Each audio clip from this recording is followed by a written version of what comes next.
খোদার কসম, জমিন আল্লাহকে বলে, আল্লাহ ওরে উল্টাইয়ে দেই, ওরে উল্টাইয়ে দেই। ও যে আপনার জমিনের উপরে দাঁড়াইয়া মাওলা উলঙ্গ ছবি দেখতেছে।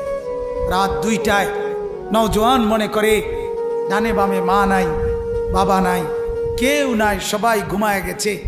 তখন উলঙ্গ ছবি বের করে, আরেক মেয়ের সাথে প্রেমের আলাপ করে।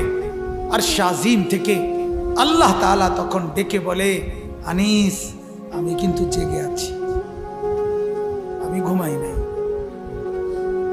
সব ঘুমিয়েছে, আমি ঘুমাই নাই, আমি ঘুমাই না। যদি বলো আল্লাহ আপনি ঘুমান, আল্লাহ বলবে রাতের 2টায় যদি তুমি পেশাব করতে হয় আর যদি উঠতে হয়, আমি যদি ঘুমাই, তুমি বান্দা তোমার চোখ মেলে দিবে কে? চোখ। আল্লাহ তাআলা বলে রাতের 3টা বাজে যদি কেউ ঘরে আসে, তো মাকে আল্লাহ তাআলা বলে আমি ঘুমাই না। কারণ আল্লাহ তাআলা বলেন তখন দরজা খুলে দিতে হলে চোখ মেলতে হবে। আমি যদি ঘুমিয়ে থাকি, চোখ মেলে দিবে কে? আরে বন্ধু, তোমরা তো সবাই জানো, ঘুমের সময় আমরা যখন ঘুমাইতে যাই তখন তো ঘুম আসতে দেরি হয়। কিছুক্ষণ বিছানায় এপাশ ওপাশ করার পর মনের অজান্তেই ঘুম আসে আল্লাহর কুদরতে। সকালবেলা যদি এই ফজরের নামাজ না পড়ে আমরা যারা ঘুমায় থাকি, সকাল 8টা বাজে 7টা বাজে আমরা যখন উঠতে চাই, যদি আল্লাহ তাআলা নারাজ হয়ে বলে বান্দা ঠিক আছে এখন আমি আধা ঘন্টা চোখ মেলতে দিব না, তুমি চেষ্টা করো, আমি চোখ মেলবো না, কি হালাত হবে বন্ধু? কেমন হবে? তোমার চিৎকার দেখবে কে? তোমার চিৎকার দেখবে কে তখন? এজন্য আল্লাহ তাআলা বলেন আমি রব্বুল আলামিন, আমি আল্লাহ তাআলা অসংখ্য গুনাহ মাফ করে দেই। বলতেছিলাম জমিন বলে আল্লাহ ওরে উল্টাইয়ে দেই, ও ছবি দেখছে, ও নাচ দেখতেছে, উলঙ্গ দৃশ্য দেখতেছে, ও সুদ খাইতেছে, ও ঘুষ খাচ্ছে, ও অবৈধ ইনকাম করছে, ও জিনা করছে, ও ব্যভিচার করছে, এই মেয়েটা নর্তকীর মতো হাঁটছে, আল্লাহ ওরে উল্টাইয়ে দেই। আল্লাহ তাআলা ফেরেশতা বলে আল্লাহ ওরে মটকায়া দেই। তো আল্লাহ তাআলা বলে জমিন তুমি বানাইছো? জমিন বলে না আপনি বানাইছেন। আল্লাহ ফেরেশতাকে বলে ফেরেশতা তুমি বানাইছো? ফেরেশতা বলে না আপনি বানাইছেন। তো আরশ আজিম থেকে আল্লাহ তাআলা বলে শোনো, এক কুমার মাটির পাতিল যে বানায়, সেও তো মাটির পাতিল নিজের হাতে বানাইয়া ভাঙতে চায় না। 9 মাস আমি নিজের হাতে মায়ের পেটে রেখে আমি যারে বানাইছি, আমি নাক লাগাইছি, চোখ লাগাইছি, 1 দিন 2 দিন না, 9 মাস আমি যারে বানাইলাম, আমার হাতে গড়লাম, আমার হাতে সাজাইলাম, আজ তাকে আমি কেমনে ধ্বংস করে দেই? কেমনে ধ্বংস? এজন্য উল্টাচ্ছি না, এজন্য আযাব দেই না। আমি অপেক্ষা করি আমার বান্দা যদি তওবা করে, আমার বান্দা যদি কোনোদিন ফিরে আসে। আল্লাহ তাআলা বলে আমার বান্দা তুমি যদি ফিরে আসো, আমি 90 বছরের গুনাহ একসাথে মাফ করে দেব। আমি রাতের গুনাহ রাতেই মাফ করে দেব, দিনের গুনাহ দিনেই মাফ করে দেব। তুমি আইসো আমার কাছে, আমি মাফ করে দেব। এজন্য আমার ভাই আল্লাহ তাআলা বলেন আমি তো এমনিই মাফ করে দেই, সামান্য আযাব আর মুসিবত দেই, সেটা গুনার কারণে দেই। এজন্য গুনাহ ছেড়ে দেন, গুনাহ ছেড়ে দেন, গুনাহ ছেড়ে দেন। সুদের লেনদেন করবেন না। কেন সুদ খাবেন বাপ? কেন সুদ খাবেন? কেন সুদের লেনদেন করবেন? কেন কিস্তি নিবেন? কিস্তি আর সুদ তো বরাবর, কিস্তিও হারাম, সুদও হারাম, স্পষ্ট হারাম। আপনি শুধু এটা আমাকে উত্তর দেন, কুকুরের গোশত হালাল না হারাম? বলেন, সবাই বলেন, কে হারাম করছে? আবার বলেন, আবার বলেন, আবার বলেন, কুকুরের গোশত কেউ খায় আপনারা? তাইলে আল্লাহ যদি হারাম করে কুকুরের গোশত খান না, তাহলে আল্লাহ হারাম করার পরেও সুদ খান কেন? আর সুদ খাইলে কুত্তার গোশত খান না কেন? কথা বলেন না কেন? যিনি সুদ খান তাইলে তিনি কুকুরের গোশত খান। তাইলে কারণ আপনি তো শুনেছেন আল্লাহ তাআলা হারাম করছে, তো আল্লাহই তো কুকুরের গোশত হারাম করছে। তাহলে আল্লাহর হারাম এটা মানলে আল্লাহর হারাম এটা মানবেন না কেন? কথা বলেন না কেন? যদি বলেন সম্ভব না চলা, আল্লাহর কসম সম্ভব। হালাল পন্থায় ইনকাম করে চলা সম্ভব না অসম্ভব? সম্ভব, সম্ভব। আল্লাহর কথা মিথ্যা হয় না। লা ইউকাল্লিফুল্লাহু নাফসান ইল্লা বুসআহা। আল্লাহ কারো উপরে সাধ্যের অতিরিক্ত কিছু চাপিয়ে দেয় না।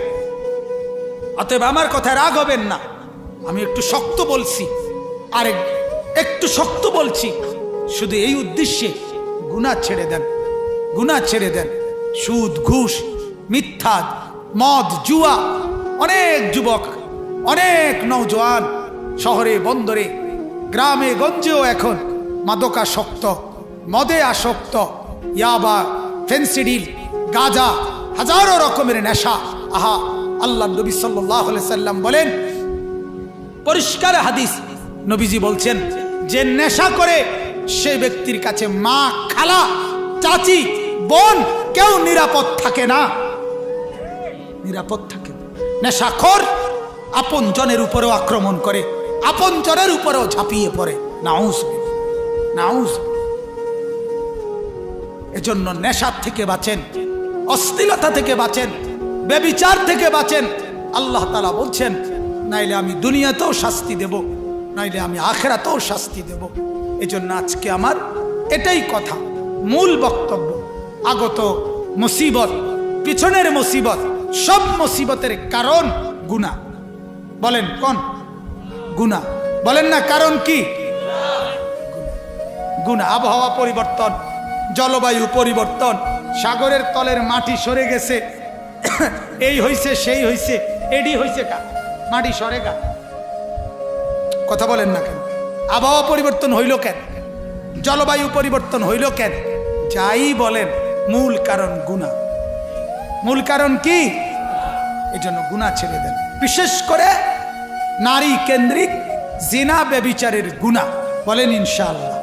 আর এক্ষেত্রে আল্লাহর কোরআন এবং রাসূলের হাদিসের বক্তব্য হলো, নারী কেন্দ্রিক গুনাহ, জিনা, ব্যভিচার, অশ্লীলতা, বেহায়াপনা হবে না একটা জিনিস শুধু যদি ঠিক রাখে, সেটা হলো এই নজর।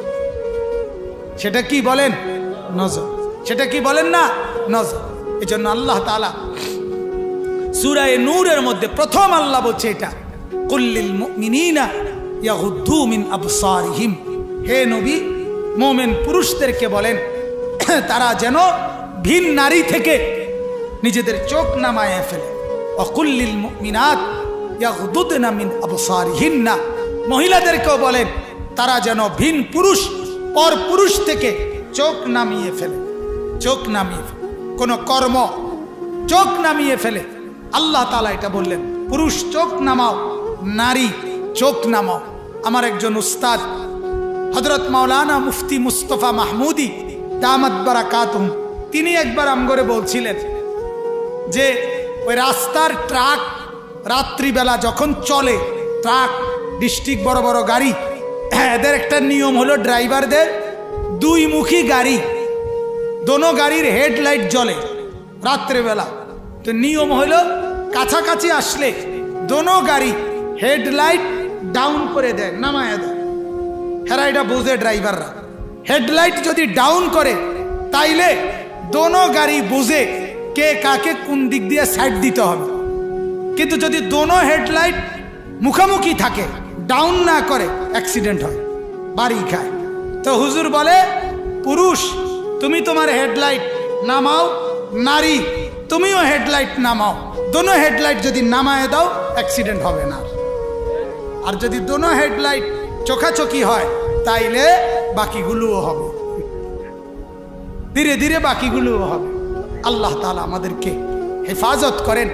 আল্লাহ নবী সাল্লাল্লাহু আলাইহি সাল্লাম বলেন, যে ব্যক্তি ভিন নারীর দিকে নজর দিল, কুনজর, তো তাকে কিয়ামতের দিন আল্লাহ তাআলা জ্বলন্ত সীসা তার চোখের মধ্যে ঢেলে দিবেন।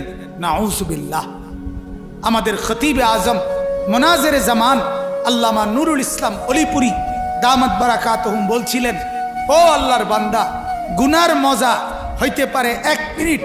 রাস্তার নারী সুন্দরী আর রূপসীকে দেখেছ, 1 মিনিট মজা পাইলা, 1 মিনিট, কিন্তু সবকে একদিন 50,000 বছর।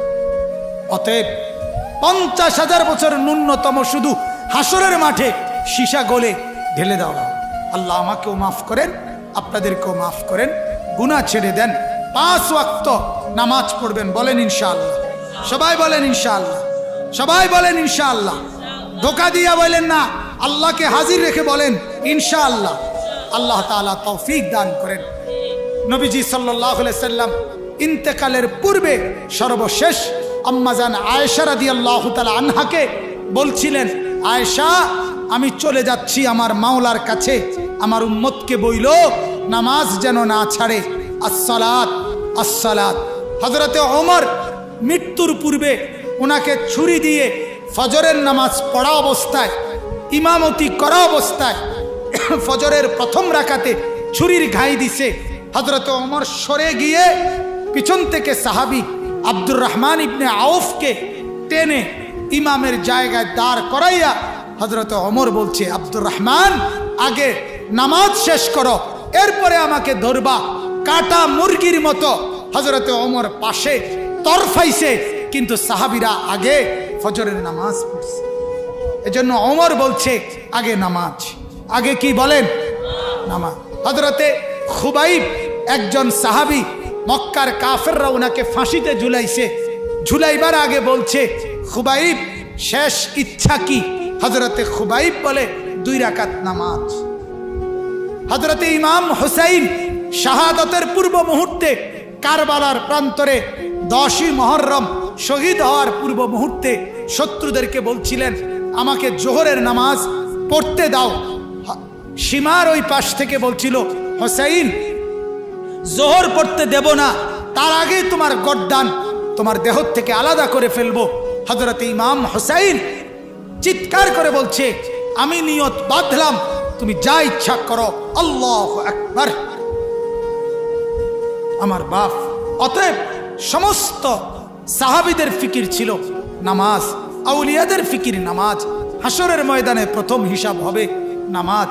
দয়া করে মোবাইলে অ্যালার্ম দিয়া হলেও বারবার চেষ্টা করে একজন আরেকজনকে সহযোগিতা করে নামাজ পড়বেন, বলেন ইনশাআল্লাহ।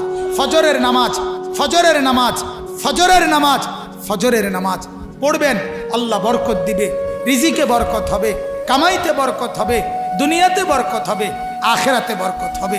আল্লাহ তাআলা আমাকেও তৌফিক দেন, আমাদের সবাইকে তৌফিক দেন। আজকের এই মজমা আল্লাহ তাআলা কবুল করেন।